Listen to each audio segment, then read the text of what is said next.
Assalamualaikum warahmatullahi wabarakatuh. Kali ini saya tidak sendiri, saya ditemani oleh Bapak Dian Budiana SPD. Beliau adalah guru mata pelajaran IPS. Bagaimana kabarnya Bapak? Alhamdulillah, baik sekali Bu Neni. Alhamdulillah ya Bapak. Bapak, hari ini kita akan mengadakan percakapan pra-observasi ya Pak ya. Sebab nanti saya akan mengamati jalannya proses pembelajaran yang akan Bapak lakukan di dalam kelas.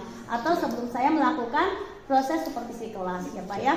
Adapun Bapak, tujuan dilakukan supervisi ini adalah untuk mengetahui dan juga mengevaluasi jalannya proses pembelajaran yang Bapak lakukan di dalam kelas ya. Dan kenapa kita hari ini melakukan percakapan observasi? Sebagai persiapan awal sebelum nanti Bapak melakukan kegiatan pembelajaran agar lebih siap dan lebih percaya diri sehingga memberikan pembelajaran yang terbaik bagi murid Bapak. Begitu ya Pak ya. Baik Bapak, sebelum kita melakukan observasi langsung di kelas, nah ada beberapa pertanyaan yang ingin saya sampaikan kepada Bapak. Yang pertama Bapak, berkaitan dengan tujuan pembelajaran. Bisa Bapak ceritakan kepada saya tujuan pembelajaran yang ingin Bapak capai pada saat proses pembelajaran nanti. Baik, untuk tujuan pembelajaran kali ini karena saya akan membawa mengenai potensi ekonomi lingkungan pada masyarakat Hindu-Buddha di Indonesia atau di Nusantara, maka tujuannya yaitu siswa mampu untuk menguraikan aktivitas kehidupan masyarakat masa Hindu-Buddha pada waktu itu. Oh baik Bapak, jadi tujuan pembelajaran yang ingin Bapak capai yaitu siswa mampu menguraikan aktivitas kehidupan masyarakat pada masa Hindu-Buddha. Begitu ya Pak ya. Nah lalu yang pertanyaan berikutnya Bapak berkaitan dengan area pengembangan nih yang ingin Bapak capai nanti pada saat Bapak melakukan proses pembelajaran di dalam kelas. Kira-kira bagaimana Bapak area pengembangan yang ingin Bapak capai? Area pengembangannya yaitu ada 3. Yang pertama ada sikap, yang kedua ada pengetahuan, dan yang kedua pengetahuan dan yang ketiga ada keterampilan. Untuk yang pertama ini ada lumayan banyak Bu Neni. Iya Pak. Yang pertama adalah dalam sikap. Apakah aku sudah melakukan pembelajaran secara bertanggung jawab? Itu yang akan menjadi pertanyaan saya terhadap murid. Yang kedua, apakah aku sudah mengumpulkan tugas secara tepat waktu? Terus selanjutnya, apakah aku sudah mampu berkolaborasi dengan baik bersama teman-temanku? Selanjutnya, apakah aku sudah mengembangkan bakatku? Untuk selanjutnya, inspirasi dari pembelajaran tentang upaya meningkatkan keterampilan adalah, itu akan menjadi pertanyaan dari saya sebagai guru terhadap murid. Untuk selanjutnya, mengenai pengetahuan, apakah aku sudah mampu mengidentifikasi persebaran Hindu-Buddha di Indonesia? Itu yang menjadi poin utama. Yang keduanya, teori apa yang paling kuat dalam mendukung persebaran Hindu-Buddha di Indonesia? Karena nanti akan belajar mengenai beberapa teori tentang masuknya Hindu-Buddha di Indonesia. Selanjutnya, kerajaan apa saja yang menganut kepercayaan Hindu-Buddha di Indonesia? Ada beberapa kerajaan yang menganut kepercayaan Hindu-Buddha. Selanjutnya, apa peninggalan sejarah kerajaan Hindu-Buddha yang masih dapat kita jumpai sampai saat ini? Kan ada ya seperti candi yang seperti itu. Terus kemudian, mengapa permasalahan kemiskinan di Indonesia tidak dapat terselesaikan dengan cepat? Itu akan, kenapa pertanyaan seperti ini? Itu akan include dari zaman dulu sampai zaman sekarang. Itu akan include. Untuk selanjutnya mengenai keterampilan, apakah aku sudah berhasil mengumpulkan dan menyusun data dengan baik dari setiap pertanyaan yang saya berikan? Baik Bapak, jadi itu ya Pak ya, area pengembangan yang ingin Bapak capai nanti pada saat proses pembelajaran. Ada area sikap, pengetahuan, dan juga keterampilan. Dan lebih menarik lagi yaitu Bapak mengembangkan kontekstual ya Pak ya, kontekstual teaching learning. Oke baik Bapak, pertanyaan terakhir di percakapan observasi ini adalah mengenai rancangan pembelajaran nih Pak ya, rancangan pembelajaran yang Bapak nanti akan terapkan kepada siswa di dalam kelas itu seperti apa Pak? Strategi pembelajarannya, baik itu model pembelajarannya dan juga metode pembelajarannya. Baik Bapak, silakan. Siap. Untuk strategi yang digunakan, pembelajaran berdiferensiasi Bu Neni. Jadi berdasarkan kesiapan belajar siswa yang diintegrasikan dengan pembelajaran sosial dan emosional siswa. Untuk modelnya, model atau kerangka pembelajaran yang memberikan gambaran sistematik pelaksanaan pembelajaran.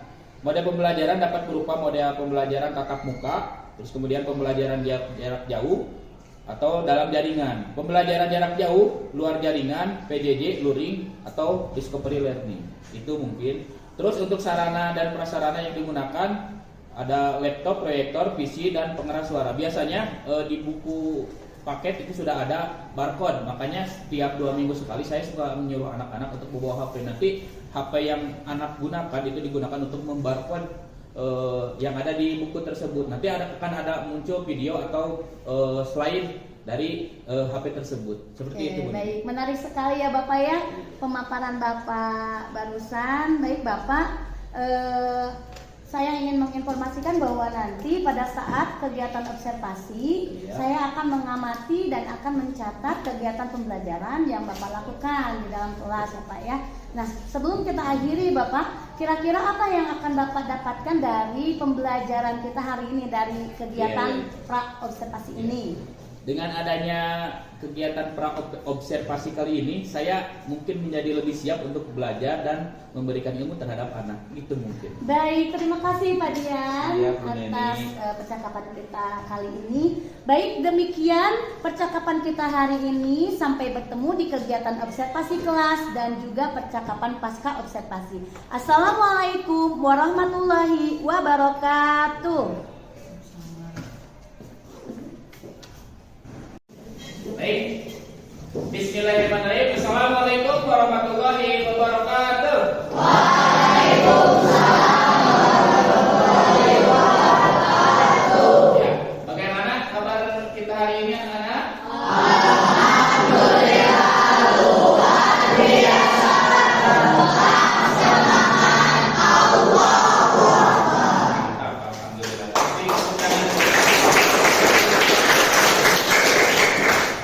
Baik anak-anak, sebelum kita masuk pembelajaran yang utama, karena pembelajaran kita ini menggunakan berdiferensiasi, pembelajaran yang berdiferensiasi, seperti biasa, Bapak kan sering membuatkan kalian kelompok untuk membagikan tugas ya. Yang sebelumnya ada yang 6 kelompok, 4 kelompok, tergantung dari bobot pertanyaan itu sendiri. Untuk sekarang Bapak ingin membuat kelompok 4. Ya, nanti 4 kelompok yang sudah minggu kemarin Bapak bagi untuk kalian, sekarang kelompoknya yang seperti itu. Silakan untuk 4 kelompok ini dibagi. 1, 2, 3, 4 ya, 4 ya. Silakan yang ini pindah ke sini, pindah ke sini. Silakan. Untuk selanjutnya yang itu pindah, yang itu ke belakang, yang belakang. Cetak gitu ke belakang. Ini masuk ke sini. Yang ini jadi kelompok ini. Jadi pindah ke sini cepat. Ya, gitu. Silakan untuk berkelompok berdasarkan kelompok yang sudah kita buat di minggu sebelumnya. Baik, silakan bagi-bagi dulu kelompoknya.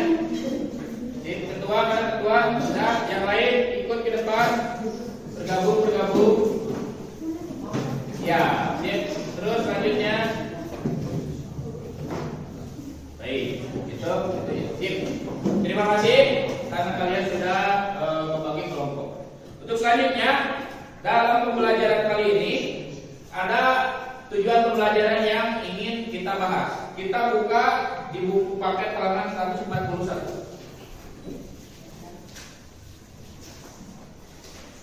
Baik, sudah? Ya. Di halaman 41 kita akan membahas mengenai kegiatan ekonomi masyarakat pada masa Hindu-Buddha. Secara otomatis tujuan yang akan kita pelajari pada kesempatan kali ini yaitu mengenai peserta didik diharapkan mampu menguraikan aktivitas kehidupan masyarakat pada masa Hindu-Buddha. Kita akan membahas mengenai masyarakat Hindu-Buddha. Masyarakat di mana masyarakat Hindu-Buddha itu masyarakat yang sebelum datangnya Islam. Jadi agama awal Indonesia itu Nusantara, kalau dulu itu namanya Nusantara bukan Indonesia. Agama awalnya itu adalah Hindu-Buddha. Sebelum Hindu-Buddha itu ada animisme dan dinamisme. Terus kemudian masuklah Hindu-Buddha ke Indonesia. Masuknya Hindu-Buddha ke Indonesia itu dengan ada 4. Ada dengan Brahmana, ada dengan Ksatria. Tuh, nanti akan kita bahas selanjutnya ya. Nah, yang akan kita bahas kali ini yaitu pembagian penyebaran Hindu-Buddha. Ya, kita buka di halaman selanjutnya. Silakan. Kemarin minggu kemarin Bapak sudah memberikan tugas kepada kalian yang halaman 143. Kalian sudah buka? Nah. Terus kemudian Bapak juga sudah memberikan video kepada kalian. Terus kalian sudah membaca di WA? Ya. Nanti video yang saya berikan itu akan langsung tersambung ke YouTube dan kalian sudah membacanya, yang menontonnya video tersebut? Ya. Minggu kemarin kita sudah memberikan tugas, Bapak memberikan tugas kepada kalian dan kalian membawa HP ya. Jawab pertanyaannya itu. Bagaimana pengaruh budaya hidup Buddha pada sistem keagamaan, pemerintahan, sosial, ekonomi dan seni budaya? Betul sudah? Baik. Setelah kalian identifikasi, tuliskan presentasikan di depan kelas. Sudah kan minggu kemarin? Jadi kita akan lanjut ke selanjutnya. Ya. Aktivitas kehidupan masyarakat pada masa hidup Buddha dipengaruhi oleh beberapa kerajaan. Untuk tiap kelompok nanti Bapak akan memberikan pertanyaan. Di setiap pertanyaan itu nanti kalian akan menjawab satu-satu ya. Jadi siapa yang bisa jawab, silakan jawab. Nanti ketua yang mewakili ya. Ketuanya 1, 2, 3, 4. Baik. Kita buka halaman 143. Aktivitas kehidupan masyarakat pada masa hidup Buddha dipengaruhi oleh beberapa kerajaan. Yang pertama, kerajaan Kutai Martadipura atau gerbang masa sejarah Nusantara. Baik, oleh kelompok 1 tolong dibacakan, jangan oleh ketua, oleh temannya. Tolong dibacakan mengenai kerajaan Kutai Martadipura. Kerajaan Kutai terletak di Kalimantan Timur di tepi Sungai Mahakam dan dibuktikan dengan ditemukannya 7 buah prasasti berbentuk yuga. Prasasti yuga bertuliskan huruf Pallava dengan bahasa Sanskerta. Huruf Pallava tersebut diidentifikasi bentuk dan jenisnya berasal dari sekitar tahun 400 Masehi. Bukan selanjutnya. Jika ada yang bertanya apa itu prasasti, maka kalian bisa melihat dari buku paket tersebut di halaman 144 ada. Jadi prasasti itu adalah tulisan yang ada di batu-batuan zaman dahulu. Karena zaman dahulu itu belum ada kertas, maka penulisan simbol itu dituliskan di batu. Seperti contoh, kalau kalian pernah melihat batu nisan di kuburan, ada batu nisan zaman dulu itu namanya prasasti sama. Dituliskan. Kalau sekarang kan beda-beda ya prasasti itu. Ada yang di kayu, ya kayu, terus kemudian yang dibentuk oleh semen. Kalau zaman dulu itu dari batu. Kalau kalian pernah pergi ke Candi Borobudur, Candi Cangkuang, Candi apa lagi? Yang ada di Garut Candi apa? Candi Cangkuang, betul. Kalau yang ada di Jogja apa saja? Borobudur, terus Prambanan, terus, nah betul. Ya, itu candi-candi tersebut ada prasastinya. Jika kalian masuk ke candi tersebut ada tulisan yang dari batu, terus kemudian ada juga bentuk-bentuk gambar hewan, itu adalah namanya prasasti. Prasasti itu adalah menggambarkan contoh transaksi zaman dahulu seperti itu. Kita lanjutkan. Yang kedua, ada kerajaan Taruman kepada kalian. Bagaimana corak agama yang dianut di kerajaan Tarumanegara? Agama yang dianut oleh Ngacung dulu. Siap. agama yang dianut di kerajaan Tarumanegara yaitu Hindu India atau Hindu Warisan. Ya, betul sekali. Tepuk tangan. Jadi, kerajaan Tarumanegara ini adalah kerajaan yang asli dibawa oleh Hindu dari India. Orang Hindu yang berlayar ke sini, kemudian menyebarkan agamanya di sini di Nusantara, di Indonesia, dan menyebarkan agama Hindu asli India. Karena Hindu itu ada berbagai macam. Ada Hindu yang sifatnya seperti Indonesia di Bali seperti itu. Kalau Hindu yang di India itu identik dengan dewa-dewanya, dewa hewan biasanya seperti itu. Kita lanjutkan pertanyaan kedua. Mengapa Sriwijaya disebut kedaulatan bukan kerajaan? Saya Pak, Siap. karena pemimpin tertinggi yang ada di agama Muhammad. Nah, jadi betul sekali ya, tepuk tangan.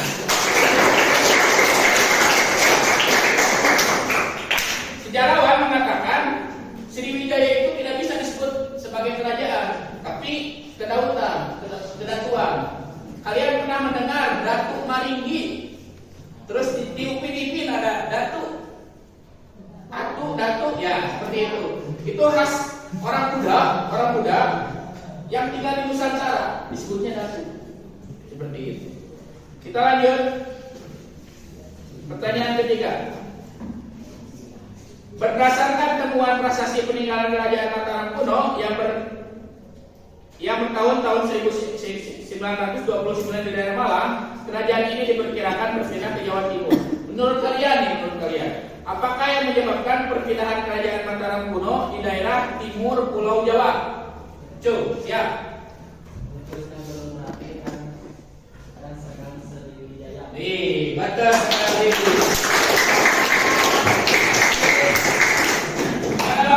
Pada waktu Mataram kuno menguasai, itu terjadi gunung berapi di Jawa Tengah, gunung berapi. Terus kemudian ada serangan selanjutnya, yang terakhir. Bagaimana hikmah yang kalian dapat dari politik yang terjadi di Singosari bandingkan dengan kondisi politik Indonesia pada masa ini? Ya, Pak. Ya, siap. Silakan dijawab. Politik kerajaan Singasari terjadi keperluan. Kerajaan banyak terjadi perang. Sedangkan betul. Indonesia pada masa ini kesatuan yang terdapat provinsi. Oh iya, betul sekali. Ya, maksudnya seperti ini. Terima kasih, tepuk tangan. Baik, betul sekali ya. Jadi politik zaman dulu itu adalah sistem kerajaan. Sudah tadi kata Bapak, sini perang satu sama lain, raja dengan raja, satu sama lain saling perang untuk menguasai kekuasaan. Tetapi kalau di Indonesia saat ini adalah sistemnya demokrasi. Demokrasi itu adalah sudah masih temenan bisa diganti, nah seperti itu ya. Indonesia itu adalah negara dengan demokrasi dan dipimpin oleh presiden, bukan kerajaan. Memiliki berbagai daerah yang ada bawahannya provinsi, terus kemudian ada gubernur, ada bupati. Itu di bawah presiden, tidak bisa semena-mena mengatur daerahnya masing-masing. Seperti contoh Papua itu ingin merdeka, ingin memisahkan diri dari Indonesia. Sampai sekarang dari tahun dulu tidak bisa karena masih dipimpin oleh presiden. Seperti itu ya. Sedangkan kalau zaman dulu ingin memisahkan diri, silakan memisahkan diri dengan catatan harus siap dulu untuk berperang, seperti itu. Kalau zaman sekarang tidak bisa karena kedaulatan sudah dimiliki oleh Indonesia dan dipimpin oleh presiden. Seperti itu. Alhamdulillah pembelajaran kali ini sudah selesai. Di pembelajaran minggu depan kita akan belajar mengenai masuknya Islam ke Indonesia. Kita akan membahas bab tersebut. Nanti Bapak akan share lagi video kepada kalian dan materi yang akan kita bahas minggu depan. Terima kasih untuk pertemuan kali ini. Assalamualaikum warahmatullahi wabarakatuh.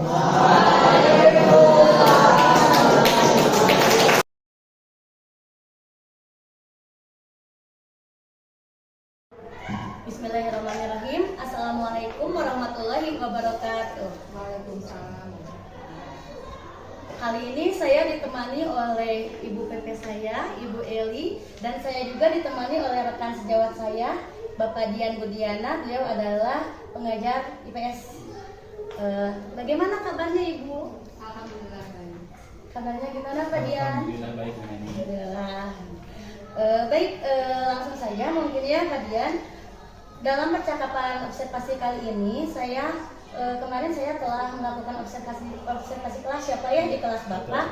Saya sudah melihat, lalu setelah itu saya akan mengajukan beberapa pertanyaan kepada Bapak.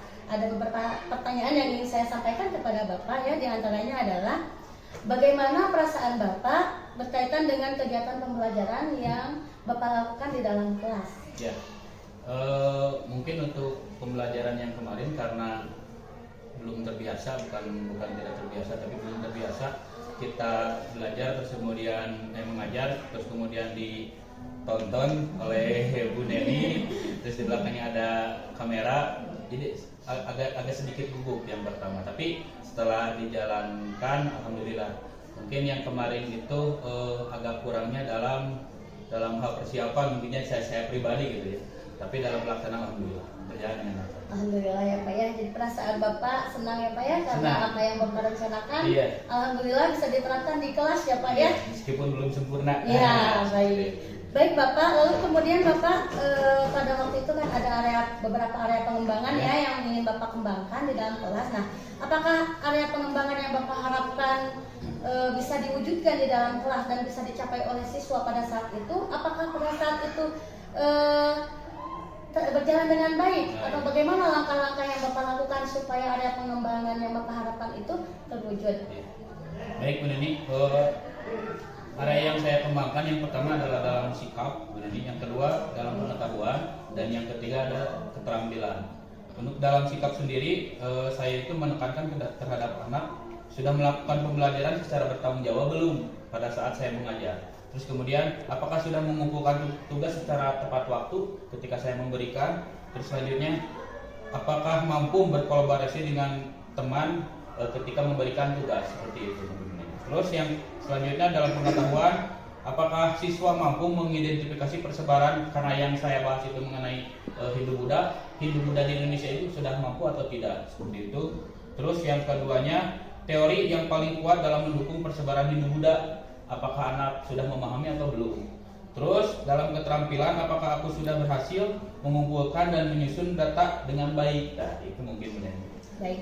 Jadi Bapak kurang lebih sebagian besar gitu ya area pengembangan yang Bapak harapkan bisa dicapai oleh siswa pada saat kegiatan pembelajaran. Ya, Alhamdulillah sebagian besar bisa Bisa. dicapai oleh siswa ya Bapak ya.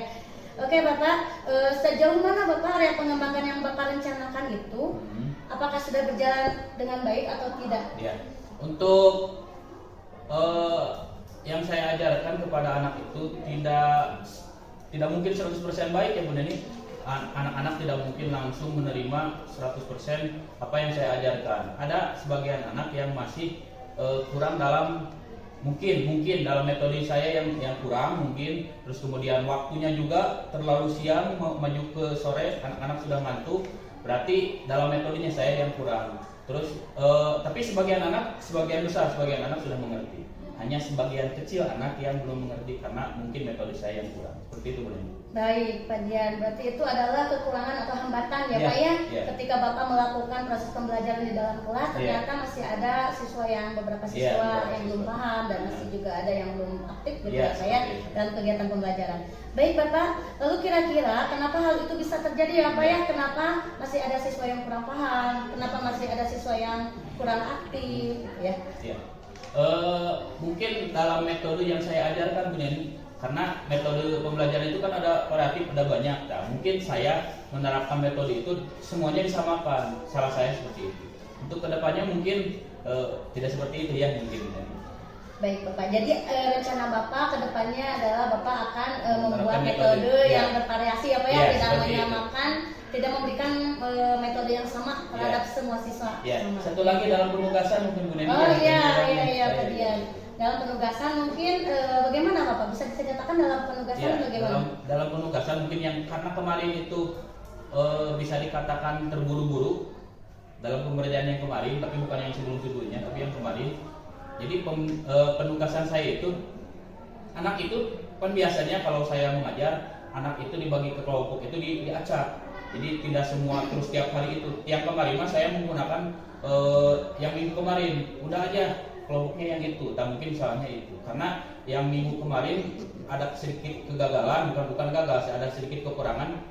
Terus saya melakukan itu lagi, seharusnya saya dulu. Oh baik Bapak, jadi itu merupakan hambatan juga ya Bapak ya. Baik Bapak. Adakah perubahan yang akan Bapak lakukan pada kegiatan pembelajaran berikutnya? Melihat kemarin ya Pak ya, hasil dari kegiatan pembelajaran yang kemarin Bapak merasa masih ada yang kurang gitu ya Pak. Nah, untuk supaya di kegiatan pembelajaran berikutnya yang kurang itu atau hambatan-hambatan dan kendala-kendala yang Bapak alami pada waktu itu supaya tidak terjadi, lalu kira-kira apa perubahan yang akan Bapak lakukan dan perubahan itu kapan akan Bapak lakukan? Pasti dengan secara otomatis jadi guru itu harus bisa berubah. Setiap waktu, setiap pembelajaran pasti berubah. Tidak ada guru yang senior, tidak ada guru yang junior. Ketika belajar seperti itu akan ada kurang pasti. Yang akan saya lakukan pasti merubah metode yang saya ajarkan terhadap anak. Jadi akan disesuaikan dengan moodnya anak, mungkin yang bisa ya. Terus kemudian dengan waktu yang atau siang, pagi, terus diselingi oleh permainan-permainan mungkin nanti mah biar anak bisa fokus Terus kemudian yang kapan saya akan lakukan secepatnya, otomatis secepatnya. Karena sekarang sedang mau Ramadan, mungkin nanti pas Ramadan pembelajaran dimulai saya akan lakukan. Baik Bapak, menarik sekali mendengar cerita-cerita Bapak, lalu perubahan-perubahan yang akan Bapak lakukan nanti di kegiatan pembelajaran berikutnya. Sangat menarik ya Pak dan sangat inspiratif sekali, dan saya tunggu Bapak ya perubahan-perubahan dan cerita-cerita Bapak nanti berikutnya. Nanti kita bisa cerita-cerita kembali ya Bapak ya. Baik Bapak, terima kasih atas jawaban-jawabannya Bapak. Kepada Ibu Mbak. Terima kasih Bu Dani, penerapan yang luar biasa ya antara yang diobservasi dengan observer. Ini adalah salah satu kegiatan yang harus dilakukan CDP, di mana kita sebagai pendidik harus melakukan observasi di kelas sehingga itu bisa dijadikan acuan untuk pembelajaran berikutnya. Apa yang ada di pembelajaran ini, apa yang lebih, apa yang kurangnya.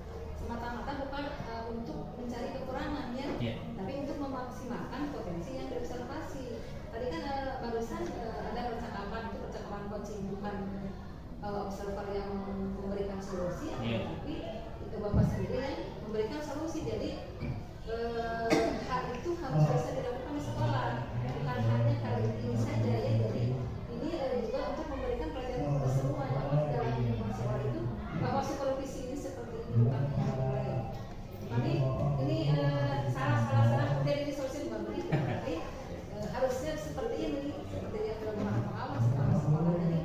Ya, apa yang dilakukan oleh penyanyi dan Bapak itu sesuatu yang sudah luar biasa. Terima kasih Ibu. Terima kasih. Itu saja. Baik Ibu, terima kasih Ibu atas tanggapannya. Baik, demikian percakapan observasi kami kali ini. Terima kasih kepada kalian dan terima kasih kepada Ibu. Assalamualaikum warahmatullahi wabarakatuh. Waalaikumsalam.